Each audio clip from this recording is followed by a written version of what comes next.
안녕하세요. 이화여자대학교 뇌인지과학부 기자단 뉴로타임즈입니다. 저희 뉴로타임즈는 뇌와 마음 그리고 사람을 연결하는 다양한 콘텐츠를 통해서 뇌인지 과학을 더 쉽고 흥미롭게 전달하고자 합니다.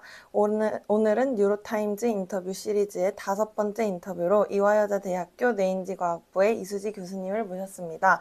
교수님 안녕하세요. 오늘 인터뷰 응해주셔서 정말 감사합니다. 네, 저도 만나 뵙게 돼서 너무 반갑습니다. 그럼 먼저 간단한 자기소개와 함께 이화여대에서 어떤 분야의 연구를 주로 하고 계시는지 소개 부탁드립니다. 네, 안녕하세요. 저는 뇌인지과학부에 이번 해부터 부임하게 된 이수지라고 하고요. 저는 계산 뇌과학적인 방법론을 활용해서 주로 뉴로이미징 분석을 진행하고 있고요.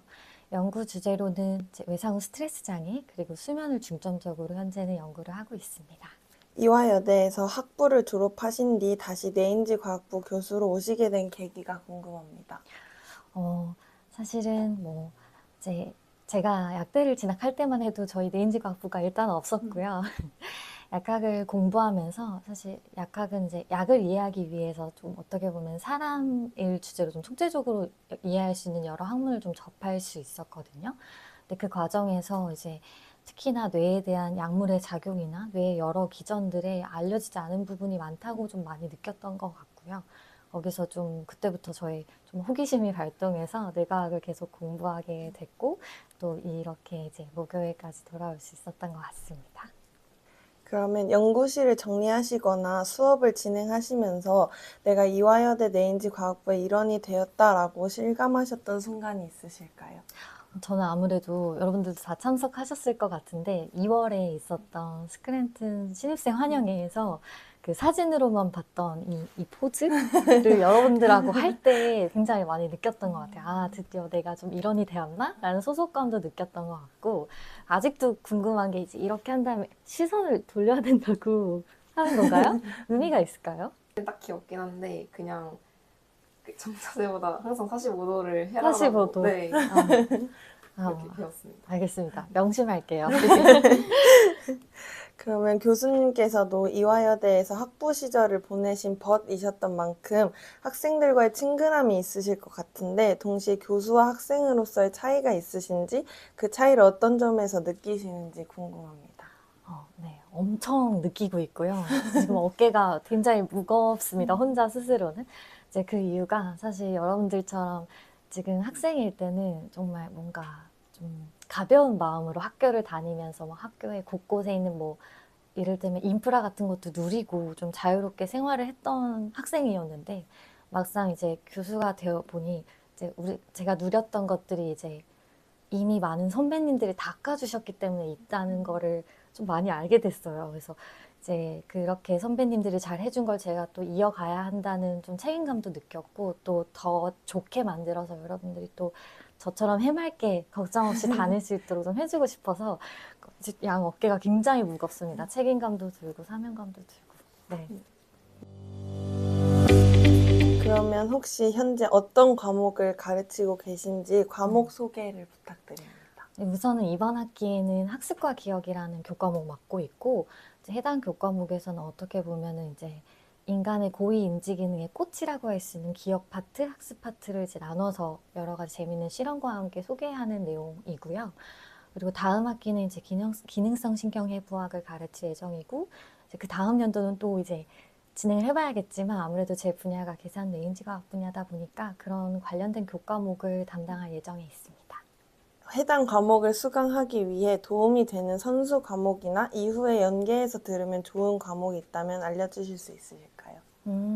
아무래도 학습과 기억은 이제 기본적인 뉴로바이올로지가 선행되어야지만 조금 더 심화해서 이해할 수 있거든요. 애초에 나오는 용어들 자체가 이미 좀 알아야 되는 깊이 있는 그런 용어들이 나와서 아무래도 신경생물학이 꼭 아니더라도 그 바탕이 되는 여러 일반 생물학이라든지 또 뭐가 있을까요? 또 신경해부학? 제가 이제 곧 가르치게 될 그런 교과목이 좀 선행된다면 이제 학습과 기억 같은 교과목은 더 잘할 수 있을 것 같고 이제 계산뇌과학 분야 같은 경우는 오셔서 많이 배우면 될 것 같아요. 네. 현재 진행 중이신 연구와 연구실에 대해 소개해 주실 수 있으실까요? 네. 저는 이제 아무래도 다른 저희 학부 교수님과는 달리 이제 뉴로이미징 분석을 주로 하고 있어서 이제 드라이랩을 운영을 하고 있습니다. 드라이랩의 개념을 여러분들 생소하진 않으시죠? 쉽게 말하면 컴퓨팅 작업을 많이 하는 그런 랩인데요. 주로 이제 뉴로이미징 분석부터 시작해서 이제 뉴로이미징 분석이라고 하면은 뭐 아주 간단한 뭐 세그멘테이션부터 뉴럴 네트워킹 그리고 모델링 그리고 요즘은 이제 AI 모델링까지 해서 그런 다양한 분야의 모델링도 진행하고 있고 주로 토픽으로는 외상후 스트레스 증후군을 가지신 분들 대상으로 이제 우리가 뉴로인플라메이션이라는 개념 여러분들 들어보셨나요? 염증 중에서도 이제 머릿속에서 일어나는 염증이라는 개념인데 요즘 뉴로인플라메이션이 모든 이 정신과적 질환의 원인이 된다는 그런 가설이 있거든요. 이제 그런 부분에 있어서 뉴로인플라메이션의 브레인 페노타입을 발굴하는 연구 하나 진행하고 있고 또 이제 계속해서 수면에 관련돼서 뉴로바이올로지 그리고 뉴럴 메커니즘 관련된 연구도 진행하고 있습니다. 그래서 뇌에서 직접 이렇게 보고자 하는 학생들의 많은 관심을 기다리고 있습니다. 사람에 대해서 직접 관찰하는 게 재밌다고 느끼는 학생들의 많은 관심을 부탁드릴게요. 감사합니다. 약학을 전공하신 뒤에 뇌 과학 분야로 확장하시게 된 계기나 과정이 궁금합니다. 아무래도 저는 이제 뭐 학부 때는 이제 강의 들으면서 저희가 사실 시각 자료도 많이 보고 막 그림과 연계돼서 기전도 많이 배우긴 하지만 어떻게 보면은 이제 좀 텍스트로 배우는 이제 지식이었다는 느낌이 좀 강해서 좀 더 막연했던 것 같아요. 배울 때는. 근데 궁금하긴 한데 막연했었는데 이제 실제로 이 교수님들의 이 연구 인턴십을 하면서 저는 좀 더 흥미가 더 이제 크게 일어났던 게 특히 제가 했던 이제 연구실에서는 이제 그 인간 대상 연구실이었는데 이 참여자 발룬티어를 모집을 했었어요. 그래서 인턴을 하면서 이제 발룬티어를 참여를 했었는데 그때 이제 처음으로 제 머리 MRI를 찍고 제 뇌를 보게 된 거예요. 그래서 굉장히 재밌잖아요. 보기만 해도 내가 배웠던 히포캠퍼스가 정말 나 두 개일까? 부터 시작해서 내가 머리가 비어있지는 않을까? 뭐 이런 간단한 호기심부터 뭐 시작했었는데 머리를 보니까 진짜 너무 재밌는 거예요. 그냥 단순히 이게 사진이 아니라 또 그 하나하나 포인트가 데이터고 이 그리고 값이 어떤 거 찍느냐에 따라서 하나는 부피고 하나는 두께고 하나는 혈류량이고 하나는 기능이 이렇게 달라진다는 거예요. 거기에 푹 빠졌던 것 같아요. 내 뇌를 보고 나서야 좀 더 이제 이 분야로 내가 공부를 하면 정말 좋겠다라는 생각이 강했던 것 같습니다. 학부 또는 대학원 시절의 연구 경험 중 지금의 연구 방향을 결정짓게 된 중요한 순간이 있으셨는지 궁금합니다. 아무래도 제가 석박사 과정을 하면서 그 인간대상 연구에 많은 프로젝트에 좀 참여를 했었거든요. 이제 인간대상 프로젝트를 참여하면은 직접 이렇게 참여자들을 만나요. 이렇게 대면하는 시간이 좀 있는데 여러 가지 면담이나 데모그래픽 데이터를 얻는 과정에 참여를 해서 그때 이제 특히나 외상후 스트레스 증후군을 겪고 계신 분들을 정말 많이 만났거든요. 연령대도 굉장히 다양했고 여성, 남성 다양했는데 좀 그런 분들이 이제 이 연구에 참여해 주시겠다고 오셔가지고 먼 길 오셔가지고 여러 가지 그분들의 아픔도 경청하면서 이분들이 이렇게 고생해 주시는 만큼 정말 내가 조금이라도 연구 결과를 내서 도움이 돼야겠다라고 생각을 했던 것 같고 아직은 좀 더 하고 싶어서 그 분야에 지금까지 계속 연구를 이어오고 있습니다. 네, 감사합니다. 그럼 앞으로 연구자로서 꼭 도전하고 싶으신 주제나 목표가 있으실까요? 네. 막 있는데 이제 다양한데 엄청 많은데 그중에서도 최근에 특히 관심 갖고 있는 분야가 이제 여러분들 들어보셨을 것 같은데 이미징 제네틱스라고 있어요. 이 분야가 굉장히 오래된 분야긴 한데 최근에 이제 UK 바이오뱅크나 ABCD나 HCP나 혹은 이마젠 아주 다양한 세계적인 규모의 코호트 연구들이 이제 오픈되면서 이 유전자와 뇌영상을 같이 분석하는 여러 유의미한 결과들이 나오고 있거든요. 근데 한 가지 아쉬운 점은 그 코호트가 다 이제 서구 인종에 대한 코호트여서 아직 동양인이나 특히 한국인에 대한 데이터는 많이 부족하고 결과도 많이 이제 아직 없는 부족한 상태거든요. 그래서 그런 분야에 있어서 좀 우리 한국인 또는 동양인에까지 확장을 해서 이 이미징과 제네틱스를 분석해보고 싶습니다. 네. 뇌인지 과학을 전공한 학생들이 진출할 수 있는 대표적인 진로에는 어떤 것들이 있을지 알려주실 수 있으실까요? 아무래도 정말 그 부분이 많이 여러분들이 궁금해 하시는 것 같은데, 저도 이제 질문지를 받고 고민을 했었는데, 이제 대표적인 진료 같은 경우는 이제 뭐 다른 교수님들이 많이 말해 주신 것 같더라고요. 그래서 저는 제 분야에서 조금 더 말씀을 드린다면, 이제 휴먼 뉴로사이언스를 하다 보면 사실 연구자 말고도 이 연구자를 중심으로 둘러싼 여러 기관들과 같이 협업을 해서 일을 하게 되거든요. 이를테면은 인간대상 연구다 하면 이 참여자를 모집하는 연계기관이 있고요. 그리고 이 참여자와 함께 같이 연구를 진행하는 임상시험 수탁기관이라는 게 있고, 흔히 CRO라고 하고, 그리고 이 인간대상 연구를 이제 잘 진행하는지, 윤리법에 의해서 뭐 위반되는 건 없는지 승인해주는 이제 생명윤리심의위원회도 있고, 또 이제 이런 임상시험을 의탁하는 제약회사도 있고요.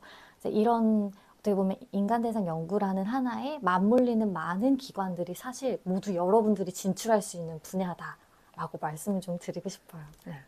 감사합니다. 약학과 뇌인지 과학을 모두 경험하신 입장에서 두 분야가 연결되거나 확장될 수 있는 진로가 있다면 소개해 주실 수 있나요? 아무래도 약 개발 분야일 것 같은데요. 여러분 전자약 들어보셨죠?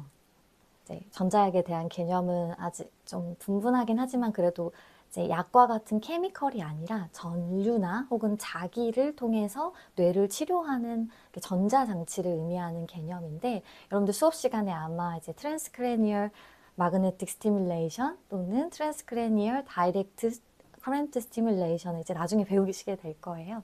이제 그런 부분들에 있어서 이제 저도 물론 연구하고 있는데, 여러분들이 또 그 기계를 개발하고 또는 이제 그 기계의 적응증이 정말 다양하거든요. 우울증, 수면, 뭐 어티즘 등등 다양한데, 이런 부분을 적용하는 측면 그리고 개인 맞춤화하는 측면에 있어서 연결할 수 있고, 또 그런 부분에서도 우리 뇌과학 전공자들이 아주 많이 필요합니다. 연구자 외에도 뇌인지 과학 지식을 활용할 수 있는 직업이나 분야가 있다면 어떤 것들이 있을지 소개해 주실 수 있나요? 아무래도 사람을 이해해야 하는 모든 분야에서 뇌인지과학 전공자를 사실은 필요로 하고 있어요.